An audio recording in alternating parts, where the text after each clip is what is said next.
good Saturday afternoon? Return to the Knicks fans. What's going on? We're going to talk some basketball. To trade or not to trade is the question we have. Salute to everyone, man. I haven't spoken to everyone in quite some time since the Knicks season has come over. We did one video or two there, but what's going on, man? Let's talk about the New York Knicks. We got a couple of days before the NBA draft. Of course, we know the Knicks do not, for now, have a first round pick, although things could change where they could trade into that first round. This Knicks team right now, the front office, I kind of wonder what they're going to do personally. Um, I don't know if there's a gut feeling that they'll probably try to trade back in to the late first round if there's a shooter or a player, a wing player that they like, or even a power forward that they like who could shoot threes in the late rounds with the Lakers. Lakers could use some cap relief. I've been saying that before. If the Lakers, doesn't want to spend or commit to that, or is it $3 million threshold for that, for if they were to draft that pick in their round, and maybe the Knicks will send them something, a second round pick or something where they could help them take that money off their books for draft consideration. I can see the Knicks getting back into the late rounds, with Brock Aller and company. They are very well scouting with their late round picks. Case in point, man, quickly, Quentin Grimes, Jericho Sims. The beautiful names that are out there. And listen, let's give kudos to the Knicks before we get into what we're really talking about, the deal or not the deal. The Knicks, when it comes to drafting players, they haven't had a dud, at least under this administration here. Even with Scott Perry, we all know Scott Perry exited the organization, and they haven't named the general manager there. But with Rojas, who knows if they're going to name a general manager? They haven't named it yet. It would be nice if they were to name one before the draft starts. At least we know who's going to be buying the groceries. We know it's Leon Rose and company, but we shall see there. Mr. Steve, hello, amigo. Hello, good afternoon. Good afternoon. And of course, we're talking about the draft and to deal or not to deal. A lot of speculation. A lot of us are putting our general manager hats on. I see the videos. I'm doing a good job, fellas. I'm gonna put mine. You know what? Why not myself? I'm gonna bite.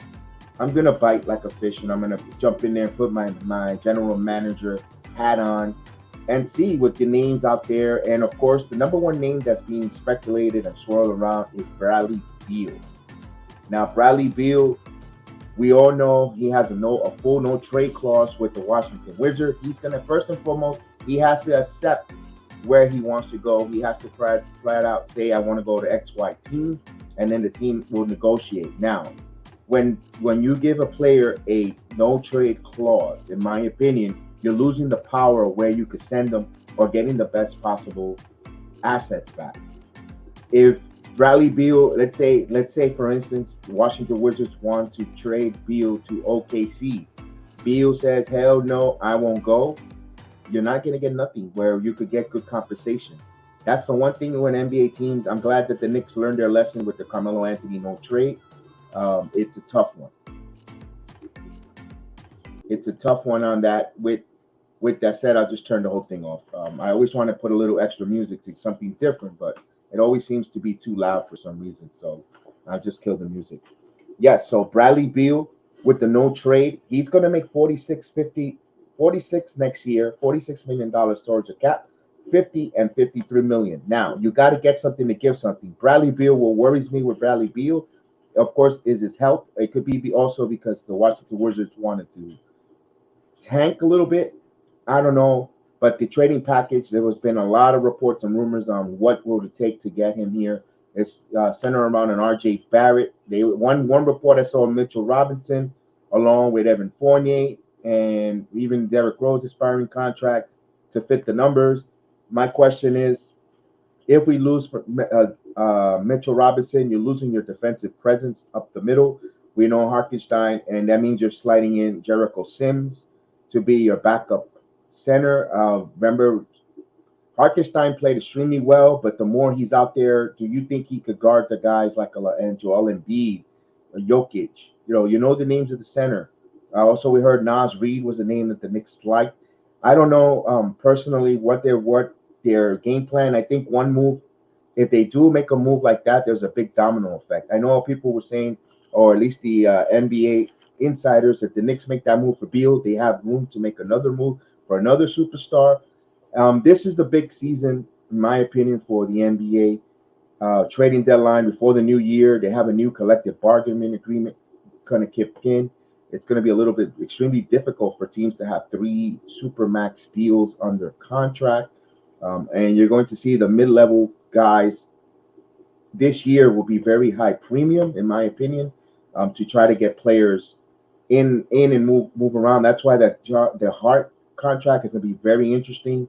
If he makes if he opts in or he stays opts out towards the cap as well. The Knicks doesn't have a lot of cap room, but they're not near that luxury tax. So they have a lot of draft pick. They have a lot of capital to make some moves.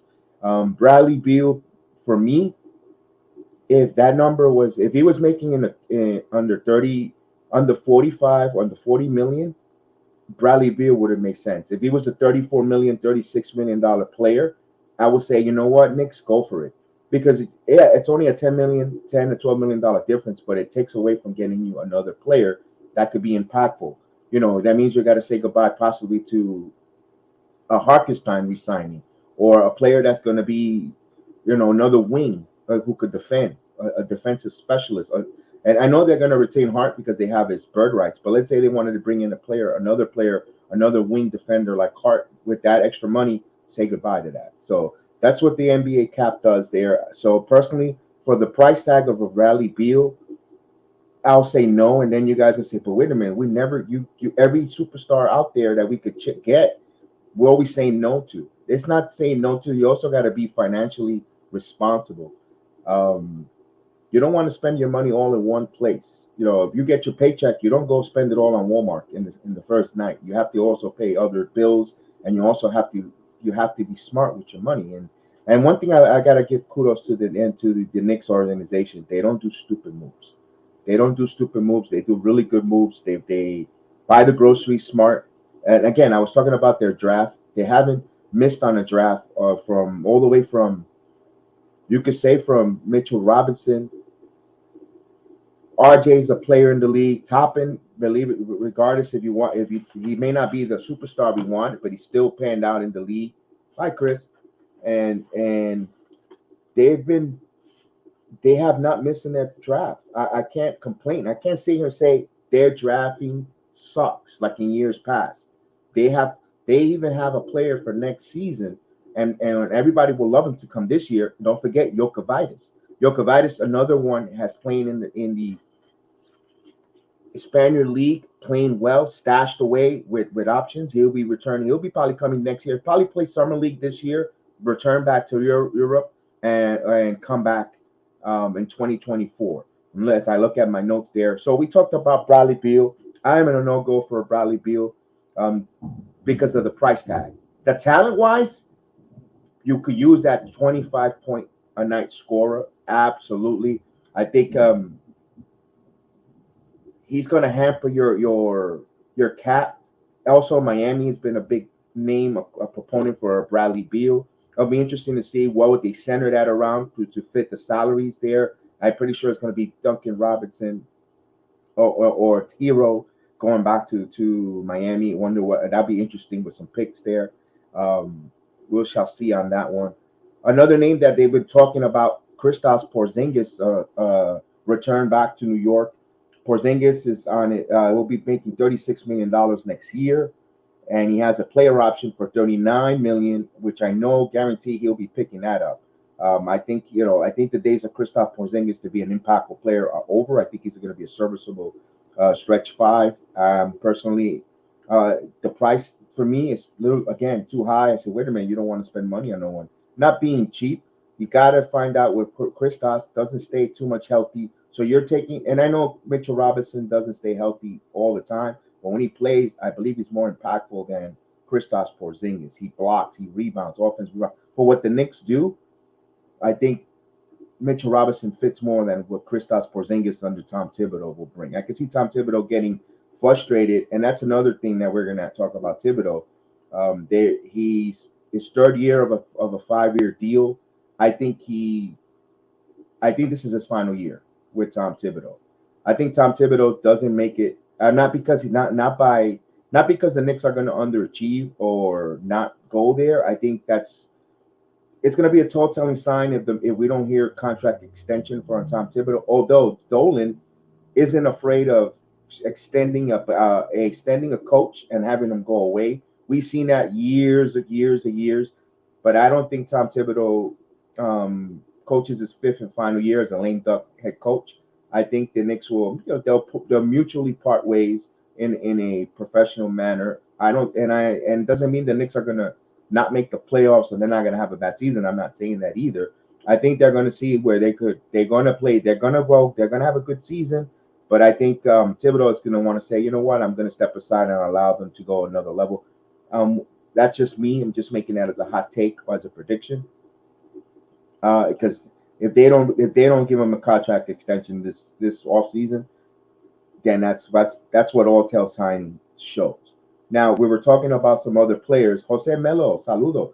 Jose Melo actually brought up an interesting name in the other podcast on the baseball podcast. Talk about go ahead, Jose Melo. Put that tweet if you could write that out in the chat. That trade proposal you had was a really good one. I think had to do with Julius Randle and for Paul George. Now, everyone want to let you know Julius Randle has his contract will be $25 million next season, 27 and 29 million. Of course, there's some trade kickers in a Randle's contract. For what Randle gives you, 25 points, 10 rebounds, durable. For that money, that's a steal for the Knicks. Now, as quickly as we want to get rid of Julius Randle, who has the most value, the money that he makes on that contract for what he gives us, it makes me want to wow, should we really move from Julius Randle? And we're like, man, should we really move from Randle? And that really right there holds you from wanting to make a move. But a lot of teams, so you're going to be on a crossroads. Is it Julius Randle? Is it R.J. Barrett? Because Brunson isn't going anywhere. And then you have everyone else around them available for trade. I think Brunson's untouchable. And even one of the two of the front office have to pick which one they want to stay or go to build with a Jalen Brunson. Also, Emmanuel Quickly is eligible for an extension. Emmanuel Quickly, he could easily make $20 million for what he brings to the NBA. And it's funny because he'll only be $5 million away from Randle, and Hart looks like he's going to make 18. I ask you guys this: Quickly or Josh Hart, which is the better player? The reason why I ask this, more impactful, that's the one that's going to make the most money of the two, even by $2 million difference, because you know that agents use that as negotiation tactic to one another. Well, this one impact this or this one, and that's why it's hard for you guys it's hard for me to sit here and think they can make that Bradley Beal deal for a 30-year-old guard. And the good thing about Beal, even when his contract isn't kicking for the high numbers, he's still being his prime. That's the one thing I'm going to give Beal a flag, a good wave, a pom pom for, is he's going to be 31 when he makes 50 million, and 53 million it will be 32. He's still got a lot of basketball in him. Maybe New York gets him jump started, gets him going. We know he's a scorer. Before the Wizards went into a tanking mode, I kind of need a little background music, fellas. I'm sorry. I know you guys don't like the music, but I need background music. I'm sorry. It's like I'm hearing nothing. At least the background music gets me in rhythm and gets me going a little bit. So I know some of you guys don't like it, but I really apologize. I have to put some. It just gets me going there, especially when you're by yourself on a podcast. I need some there to just go talk in rhythm. All right, so we're back here with the Bradley Beal situation. My thoughts and my concern with that is that he's still young. Before they were really bad, the Wizards, He was a good defender. He was known as being a real good defender, not one of the NBA tops, but he was a really good defender in the guard. I don't know if the injuries or the lack of defense around his team didn't get him invested. But I am right now, if I want to see the Knicks get Beal, I'm at right now, I'll be honest with you, I'll be 65-35 not to get Bradley Beal because of the financial situation. Now Porzingis, I don't want no if, ands, or buts for Kristaps Porzingis at $36 million. When you take off an old pair of sneakers that you worn that are beat up, you don't wear them again. You discard them. And I think that's what we'll do with the Kristaps Porzingis. I don't want to see here. Another name to keep an eye out. Here it is. I got it here. Let's let go Jose Melo with the trade here. 3-team deal. Clippers land Lillard. Knicks get Paul George. Portland gets RJ and Obi. Fournier, 3 first-round picks by the Knicks and 1 by the Clippers. So that's a proposed deal that he heard, or Jose Melo has bought out, and he bought that on a different stream. Your thoughts, fellas? Your thoughts on that one? Man, RJ Barrett. I mean, you have to give something to give something. You're gonna get better with RJ Barrett. You also move Obi Toppin. And Damian Lillard, I got his numbers. He's going to make $45 million next year, 48. And this is the one that hurts. This is the ouch, because he's going to make $58 million. So by the end of the contract, $58 million. I believe Lillard is 34, so it'll be 35, 36, 37. 37-year-old making $58 million. Here's the deal with that one. Do you think by year 2 of Damian Lillard, before the $58 million kicks in, do you think the Knicks are in the NBA Finals? That's my question. In 2 years, or the 3 years, when Damian Lillard reaches and makes $58 million for the Knicks, have the Knicks won an NBA title by then? And if the answer in your heart is yes, then the $58 million that is going to cost us cap casualty, you know what? So be it. If we are in the NBA Finals and we win that title, and that kicker kicks in, so be it. I'm at that point myself as a Knicks fan. For over 50 years, the Knicks have not won. Oh, hopefully nothing goes crazy here. I will personally love to see them win an NBA title with Damian Lillard, Brunson, and my God, Julius Randle. Hopefully my computer is not acting crazy. And of course it's acting crazy. It never fails. Always never a dull moment with my computer or the streams, all the good stuff there. But that's why it makes it fun here. So Damian Lillard, I would like to, but if you could tell yourself that they're going to win the NBA title by then, so be it. Because he is a dynamic scorer, but does it work with Jalen Brunson and Damian Lillard? I think it could work. I think it will work. I think Jalen Brunson, his pedigree with Villanova, the way he's brought up and playing smart basketball, could work with the Knicks. But then what does that mean with Emmanuel Quickley? What does that mean with the Quickly's role, McBride role? I know you bring some horses. You're still going to be down a wing. And if you're going to put Quentin Grimes on that role, or do you feel comfortable with Quentin Grimes playing that small forward, the 3 and D wing? Is he strong enough? It's a lot of different questions, a lot of incomplete pieces. But boy, you got 3 dynamic players in Randle, Lillard, with Brunson, along with Mitchell Robinson in the middle. So that tells you something there. But damn, they'll still be a little too short in my opinion. But again, that's another one. Here's one of the moves that I want to make, and I've been saying it for over, how long have I been on? It's going to be 2 years now. It's going to be 2 years that I've been on doing a stream, regardless of, and 2 years I started my own channel. 2 years I've been in YouTube talking, giving my thoughts and my opinion.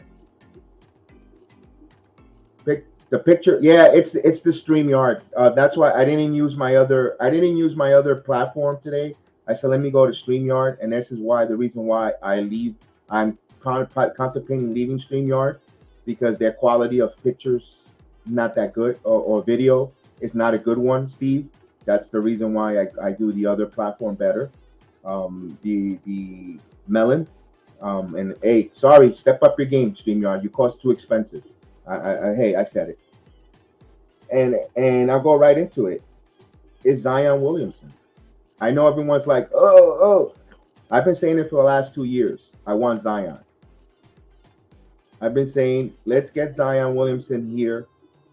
Zion is only going to make 33, 36, and $38 million. And right now, you could buy him on the cheap. We all know that Zion does not want to be in New Orleans. And I know Mr. Darnell Davis has been saying that with me. He doesn't want to play in New Orleans. From the very moment he got drafted, they had to usher him out of the green room. He was very irate. He doesn't see eye to eye with the training staff, the medical staff in New Orleans. He doesn't want to live in New Orleans. I asked yesterday Chris the Flash on the Yankee podcast about the city of New Orleans. I didn't want to come out here and start talking negative or saying something that I don't know about New Orleans. You know, like for instance, I wouldn't want anyone to say anything negative where I live in Orlando without not being here. You know, and again, I see a lot of different podcasts that talks about the wrestling. It's a wrestling podcast that talks about the people in Orlando. Because it gets taped in Orlando, and they talk negative about Orlando, and they've never been to the city, and they assume something about our city or people. And wait a minute, you don't live here. So that's why I like to ask Chris that he lives in New Orleans. Tell me about your city.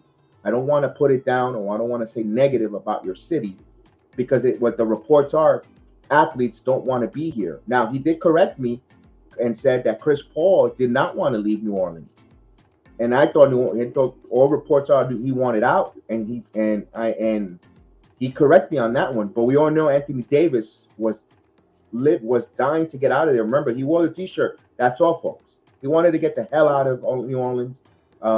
Zion wants to get out, and I asked him, what is in New Orleans that is there? Is it the nightlife is very limited, or is there nothing here? And I even compared myself, to Orlando. Orlando, the club scene is very, very small, antiquated. It's a college town, yes, but it's very small. It's only a small spot where you could just go and it's downtown Orlando, and that's it.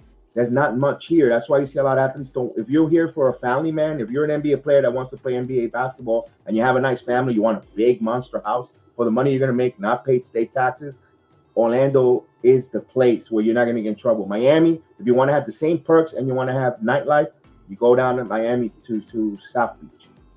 Now, I don't know what's in New Orleans. My point is, in New Orleans, I think Zion wants out. And everyone says, wait a minute, he can't stay healthy.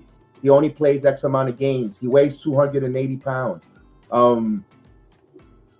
I think he comes to New York. There's an established culture. And believe it or not, I hate it. New York Knicks look like a more steady franchise than New Orleans. When you have guys like Allen Gentry come and gone, Stan Van Gundy come and gone, these are some good coaches and they couldn't establish winning formulas there. It's something tells you there's something wrong with there. Also, like I mentioned to Chris, I said that New Orleans is a football town. From LSU to the Saints, they're really invested in their football. Remember, NBA used to be in New Orleans years ago in the Jazz. They moved because it didn't work the market. The NBA I feel like the NBA forced New Orleans to have a basketball franchise. And I don't think it's working in New Orleans. That's a tier city. In about 10 years from now, don't be surprised if they get retracted from the league. That's just myself, or be relocated. Chris Paul is married, single, nothing there. Yeah, Steve, I see that way. That's why I think Chris Paul, and we'll get to Chris Paul in a moment, but we're talking about here with Zion. I think you could get Zion on the cheap here. I think you could end up getting Zion to play in New York. But then that's going to mean Randall has to go. I don't think Randall will be part of that trade. I don't think Randall goes to New Orleans. I think you can move Randall for another move. Personally, you bring in Zion in. Do you send Mitchell? You might have to send Mitchell Robinson back to New Orleans. It's I thought it through, and now I'm just thinking it over. 33 million, 36, 38 million for Zion Williamson. Man, I want Zion on New York. My Zion, Barrett, but then what kills it is Barrett, Zion, Quentin Grimes. Grimes has to step up shooting wise. They're still going to be a little too short. They're still going to be undersized for the team. I think Barrett is strong, but man, you need some length on that team. So I don't know, man. Oh, he's got another proposal for Jose Melo. Another proposal, Jaylen Brown for Randall and pick swap. Knicks signed Damon Green. We'll also see. Damon Green. Let's look at Damon Green. Now we all know that the Golden State Warriors have a lot. They're over the cap. And Draymond Green this season made 20. Where is his numbers? Jaylen Brown will be $31 million. So money wise with Randall's making a couple $1 million less. So we probably have to give another salary with Brown to go to Boston. But pretty much the numbers are almost right there. Remember, there's also a kicker when it comes to Julius Randle when you trade him. There's I believe a $5 million kicker. So you could pretty much have a swap, but I don't think you swap. I know Boston's gonna want some picks. And we're looking for Draymond Green. There is Draymond Green. Draymond Green next year has a player option at $27 million. So he's eligible for a contract extension, but he also has a $27 million player option. If he wants, he can opt in. If he wants to stay for one more year and run it back with the Golden State Warriors. We also that they're over the cap. We also that they fell short. They're going to have a new team president in that organization. I don't know what the new team president, what the direction on the Golden State Warriors. Could Draymond Green not return back? I don't know. Let's see what this says here. New Orleans care more about alcohol drinks, large mugs, lights than the Pelicans, and also the beads. Don't forget the beads. They forget the beads. But I think they love their football. They're a very good football town. But personally, I think Zion Williamson's gets dealt. One name that I thought Zion might get dealt for, fellas, and the numbers fit almost like a glove. Almost like a glove. I think Zion will go, if he doesn't go to, we all heard that we heard the Hornets are a team that's interested in Zion Williamson for that second round pick, that's number 2 pick of the draft. Zion is from the South. He is from that Bible Belt section. I believe it's in the Carolinas or Clemson area. If the Hornets don't scoop Zion Williamson in, I believe the Hawks. I think the Hawks will be a place where Zion, you put Zion along with Murray, with Trae Young. That's a dangerous team. I think, the moving pieces that will go to New Orleans will be a John Collins. Now, John Collins is making $25 million, $26 million again. So he has he's locked up.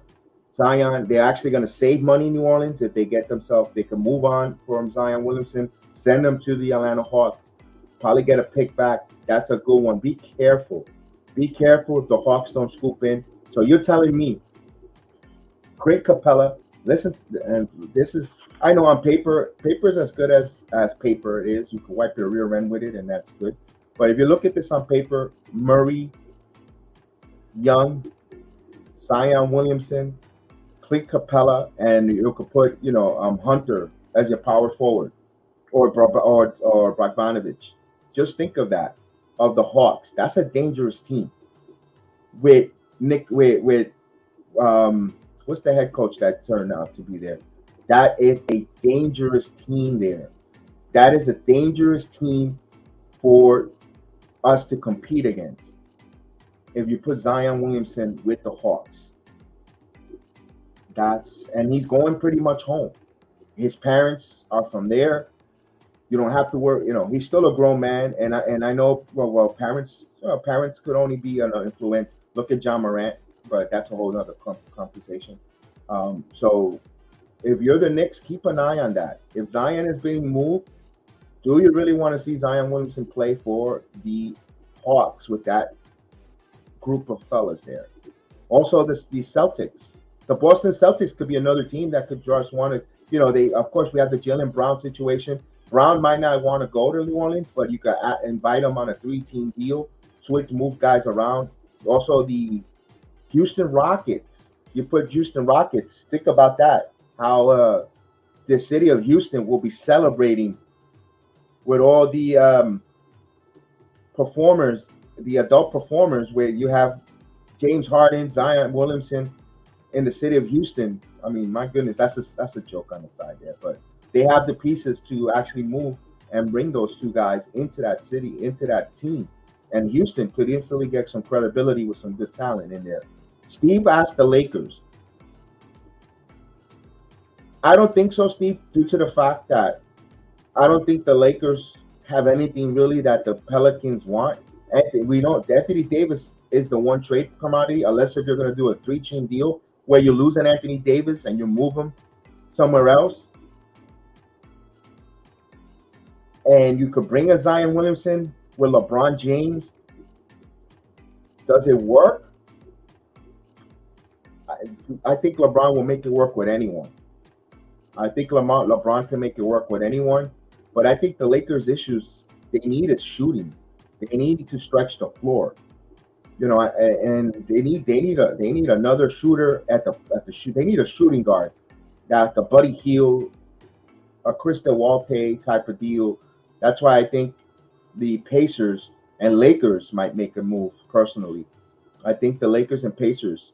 I think this is the year that the Pacers. I don't know why the Pacers want to move away from Miles Turner, but man, I will keep Miles Turner and build with him. They have a nice nucleus there. There's a lot of talks of Obi Toppin going to the Pacers. The Knicks moving with the Pacers for a Chris Duarte package.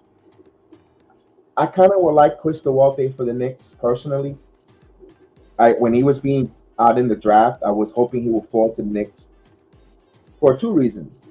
Chris Duarte could shoot the ball. I don't know you need another shooter, but then you're having too many of the same pieces. You already have Quickly, you have Grimes, you have McBride, you bring in Chris Duarte with Josh Hart, kind of too many of the same intricate pieces, too many wings, but not enough wings with size. Chris Duarte, if you're telling me you're not going to sign Hart, I kind of like to get Hart back on this team. Chris Duarte will bring a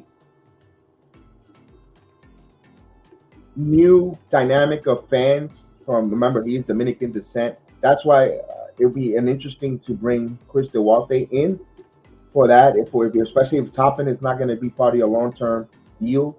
He's eligible for a contract, rookie extension. If I'm the Knicks, along with Emmanuel Quickly, you don't need to extend these guys. Everyone quickly wants to run and say, we need to extend them. We need to do a contract extension. There's nothing wrong with them playing for that number that they're playing on now, because even when they become a free agent, they're restricted free agents. And I know my video looks choppy. I can see it. They're restricted free agents. I wouldn't run right away and give a contract extension. Let them play it out. I always told you, nothing motivates a professional player when they're about to get a contract extension. I would love to see Toppin trying to play for a contract extension. I would love to see Quickly with a contract extension. The way we know Emmanuel Quickly, you bet your rear end he is salivating in his chops to come back in the NBA season after having that poor performance in the postseason. The way Quickly gets better yearly after year after year, he's salivating. He is salivating to get back in the gym and waiting for the NBA season to kick off, because I think Quickly's gonna improve greatly. I think he's gonna improve greatly. Look, here we go. Jose Melo, here's a nice one. Knicks are looking to trade for a lower first-round pick from LSU, KJ Williams. I've told you. I think if the Knicks make a move to get back in the lottery in the draft, not a lottery pick, but late in the 20s, anywhere from 25 and up, I think they will try to get back in to try to get a player that they like. If the KJ Williams is there for them, and he's in that range, look for the Knicks to try to move and try to pounce and get back in there. Move one of their um, picks, protected picks that they might see a team that might be good and say, you know what, this pick might not convey, it might convey to second round. And boom, second round picks have a lot of value too. So they could try to move back in for the Knicks there. Um, I've looked at some other names that I don't think the Knicks are going to trade for, but just keep an eye on the salaries. When I'm talking about these players, is their salary cap numbers. John Morant, 33, 36, $38 million. That I know John Morant's having so many issues, and I'm not saying the Knicks are trading for him. No. Don't misinterpret. Don't say, well, he said that the Knicks are getting John, they're not getting John Morant. John Morant's not leaving Memphis. But at 33, 36, and 38, if the Memphis Grizzlies do get fed up with his nonsense, that contract is movable, extremely movable. Remember, every year the cap will go up at least, I think, 10% every year. By the time that contract, and of course, sometimes, and then I said, well, wait a minute, you're complaining about the Valley Beal $53 million contract. I say that same question with Damian Lillard. At the end of the third year, when that kicker kicks in, are we NBA champions? If so, it's working. That's the question I tell everyone: to trade or not to trade. Jose Melo says they think he could be a Richard Hamilton type player. If it happens, RJ is going. Hmm. Let me ask this to you, Melo. With Coach Thibodeau here, he knows what he's going to get from RJ Barrett night in, night out. He already invested the growing pains with RJ Barrett. Do you think Thibodeau, with 2 years, he'll be on his second one? Is this year three? He has four. He'll have 1 year left on his contract. 1 year left, and he's going to be and he's out. Do you think he's going to want to bring in a rookie to play bigger, major part roles in RJ Barrett's minutes? I think Thibodeau will do whatever it takes to keep his team as much intact as possible, because I think he's coaching. He's coaching pretty much for his coaching career. If he doesn't like to put his hands on rookies, especially when his career is on the line, so it's tough. There it is. If Thibodeau doesn't work with the team, I think Tyronn Lue is coming. I'm not a fan of Tyronn Lue as a coach. He's To me, Tyronn Lue is the version of Aaron Boone as a manager. He is a puppet. I think he's a puppet head coach who players tell him when to play, when not to play, and that worries me, Melo. That worries me major when a Tyronn Lue as a head coach. I I wouldn't mind Monty Williams, but I don't know if he's available still. I don't know if he's signed with any teams. I don't think Monty Williams, or I want, like, just go into Johnny Bryant. Just give the reins to Johnny Bryant. Sometimes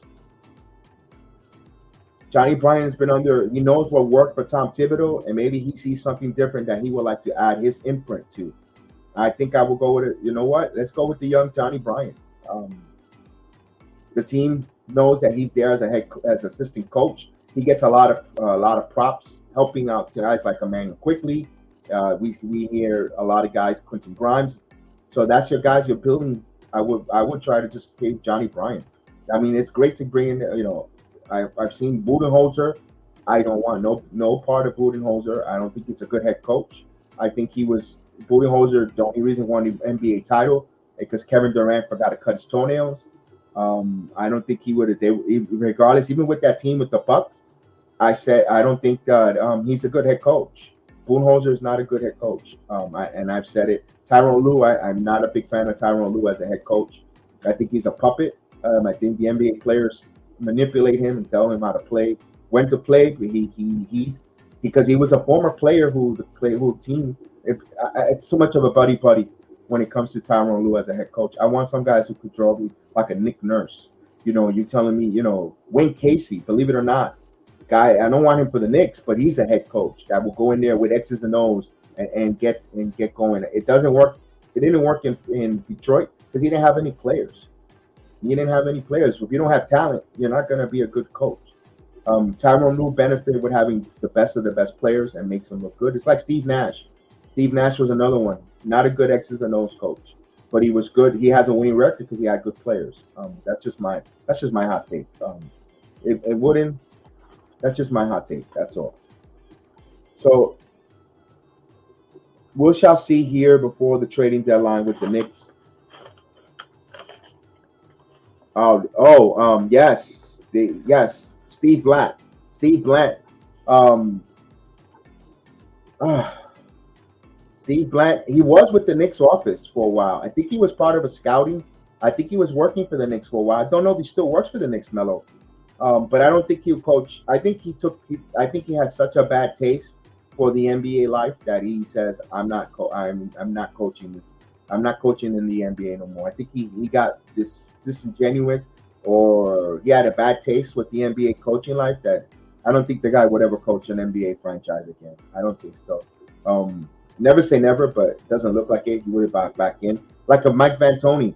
Now, Mike D'Antoni is going to be 80 years old. I don't think he'll coach again, although there was a lot of talks that Houston might want to bring him back to coach the Rockets. He's 80. I don't think he'll try to come back to coach the Rockets again.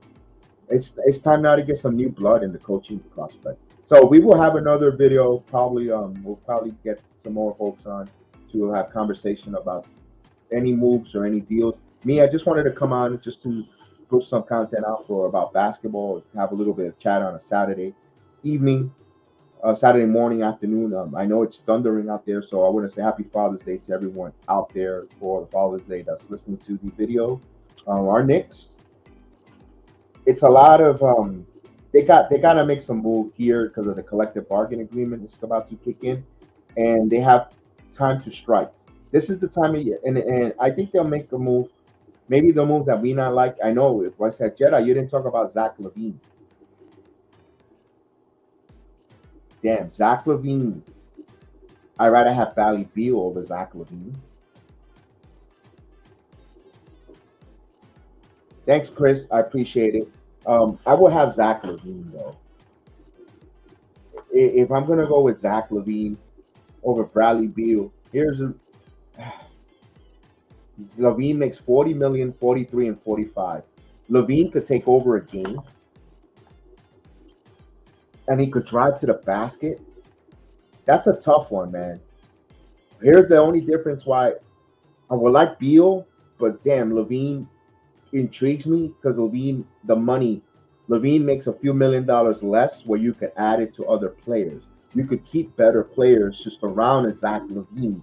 Although you could say Chicago gave him a lot of good players in Vucevic, but what hurt Chicago, Lonzo Ball probably had his careers over, probably with that injury, and that's what hurt him personally. I think if Zach LaVine, man, I don't know if he'll come back, how he'll do with Tom Thibodeau and the Knicks. Obviously, RJ Barrett will not be on this team. So if you're going to have a team where Zach LaVine is your shooting guard, or you move him to three, whichever one you want to play him there, but you have to have Quentin Grimes out there because you need that defensive president, Quentin Grimes, out there, along with Mitchell Robinson if he doesn't get moved, Julius Randle with Jalen Brunson. How do you feel, Knicks fans, if I give you that starting lineup there? So you have Brunson, Grimes, LaVine,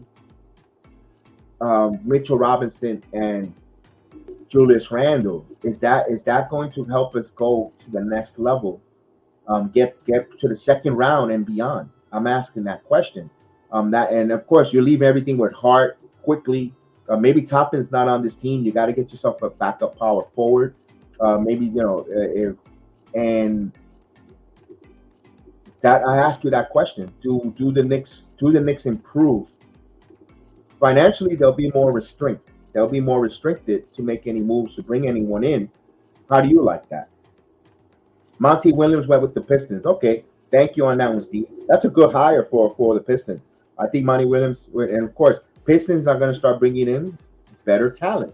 When you get more talent, coaches look better, in my opinion. If I ask you that question, there, I think Levine will be a more prolific scorer. I think Levine will be a more consistent scorer. I think that Levine will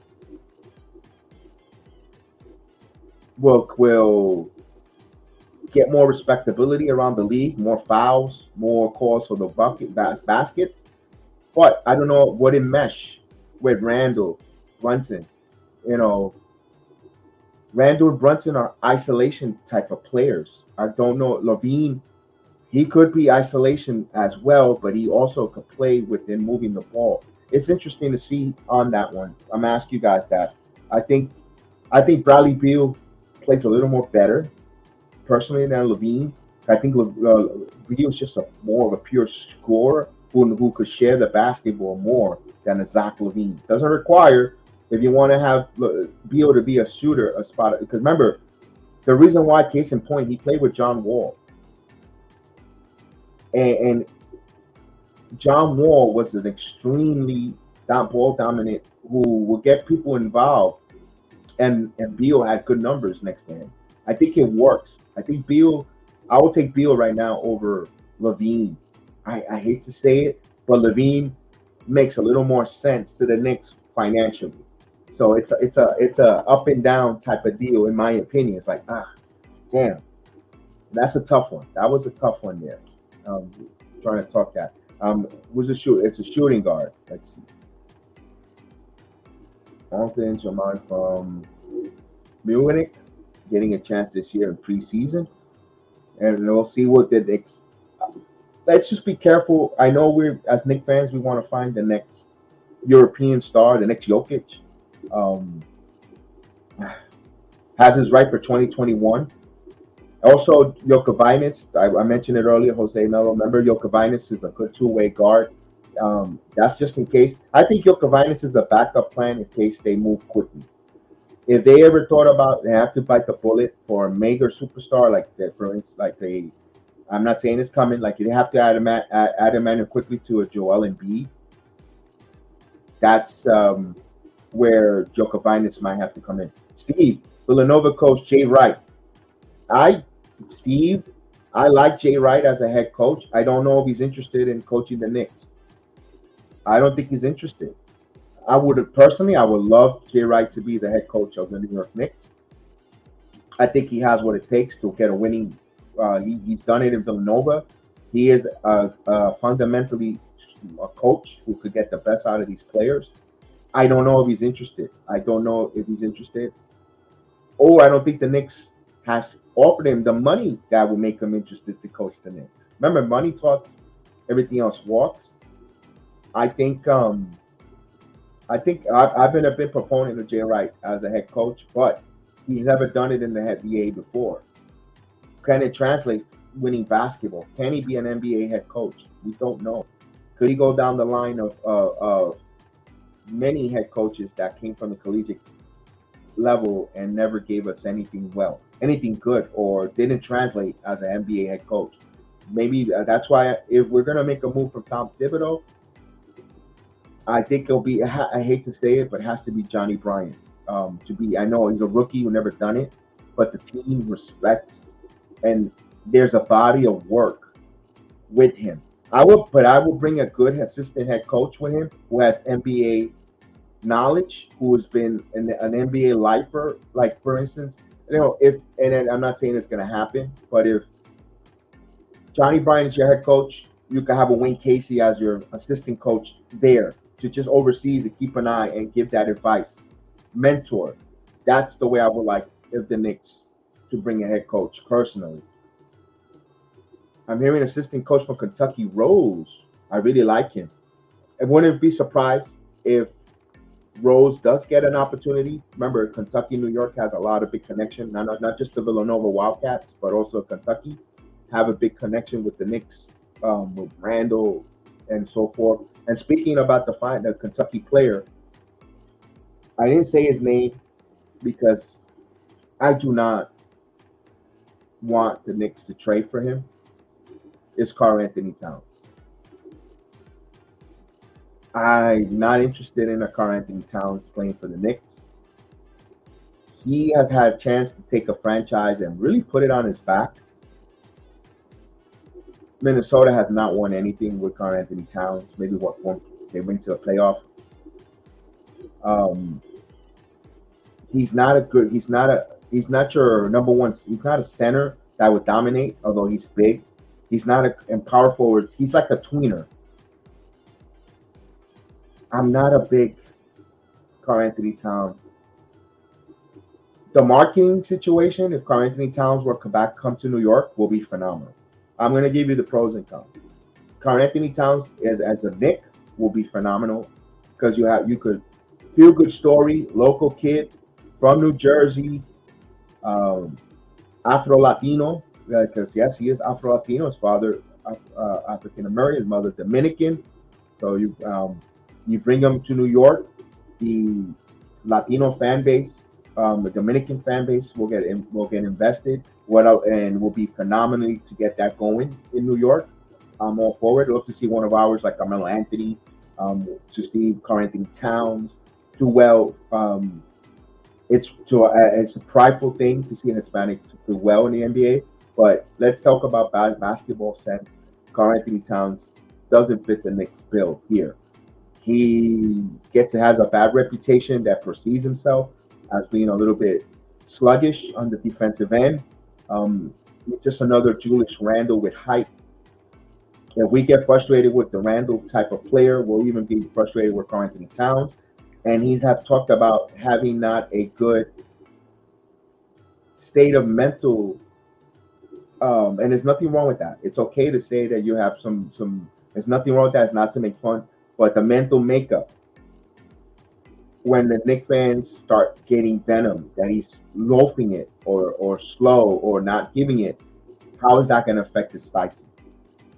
The kid has been through a lot, losing his mother to COVID, perseverance. I give him that. He's a battler, a fighter. But I think New York would, even though he was born and raised here, I think New York media and the New York pressure will eat the kid up. I would, trust me, in a perfect world, would love to have Karl Anthony Towns, and Chris Duarte on the team. We have two Latinos in there shooting guard at 1-2 tandem along with the other players along the Knicks. Personally, as a personal, I would love it. I'll be waving that flag. Let's go, representing.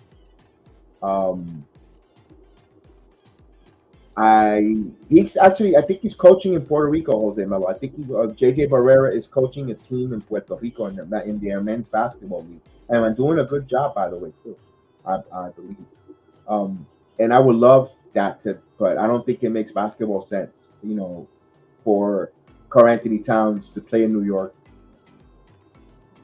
He signed that big contract, man. And I asked that question that I can ask all you Knicks fans. At the end of the contract, when he makes that 50+ million to 60, are we hosting a Larry O'Brien trophy?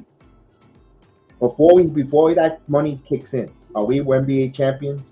If you say yes, in your heart, you believe that the Knicks are heavyweight NBA world champion, and then we have to pay Karl Anthony Towns thus that $68 million, $67 million contract, then it's worth it. I'd say any one of these players, to trade or not to trade, if we win that NBA title and the following year we have to pay these guys these enormous contracts, then it was worth it. Then it's worth it. If not, if we have not won, and we don't know that. We don't know the future. But if you could say that's the case, he puts us over the top to win an NBA title, then let's go for the trade. And if not, let's hold our assets. Let's keep building. Let's keep, being winning. And at least I'd rather have a shot of making it and falling short than not being in it. So I'd rather have a chance to having the lucky draw or having my in the roulette, my ball land on red than not having a ball in the roulette to try to win an NBA title. That's just my opinion, and I'm gonna stick to that with that. So we shall see there. So we want to thank you this afternoon for everyone that joined us. Jose Melo, Brandon, salute Brandon. Glad you're back home. And Steve, appreciate you guys. Chris, the Flash, everyone that's gonna listen to us a little later, we really appreciate it. Just follow us and subscribe. We thank you guys for letting us get to 5,000 to 10,000, excuse me, subscribers, and we're going to continue to grow. We say have a good night, have a good evening, happy Father's Day to everyone, and we'll say see you next time here on the Return of the Knicks podcast. And I'm going to say peace. I'll play the intro and we out.